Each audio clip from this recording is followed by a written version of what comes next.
Hunger স্টেশনে order এসেছে প্রিয় বন্ধুরা, এই যে আল বাইক থেকে অর্ডার এসেছে, ঠিক আছে।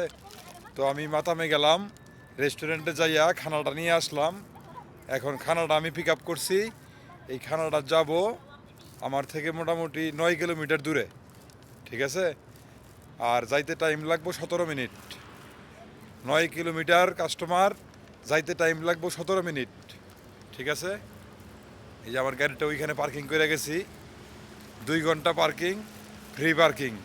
2 ঘন্টার পর যদি পার্কিংয়ে গাড়ি থাকে, 2 ঘন্টার বেশি দেরি হয়, তাহলে এরা 10 টাকা চার্জ কাটে, মানে 10 রিয়াল চার্জ কাটে আর কি।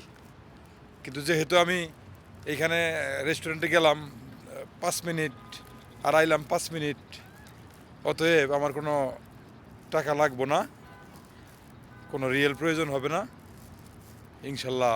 এই হলো নিয়ম কানুন। তবে নিয়ম আছে, নিয়ম এটা তারা করে রাখছে, কর্তৃপক্ষ নিয়ম করে রাখে। নিয়ম মানলে সহজ, নিয়ম না মানলে অনেক কিছুই কঠিন, ঠিক আছে। এটাই বাস্তবতা। সৌদি আরব থেকে আপনাদেরকে দেখানোর চেষ্টা করলাম। আমি চলে আসছি অলরেডি আমার গাড়ির কাছে, ঠিক আছে। এই যেটা আমার গাড়ি, খাবারটা রাখবো, তারপর চলে যাবো। ধন্যবাদ সবাইকে। আসসালামু আলাইকুম।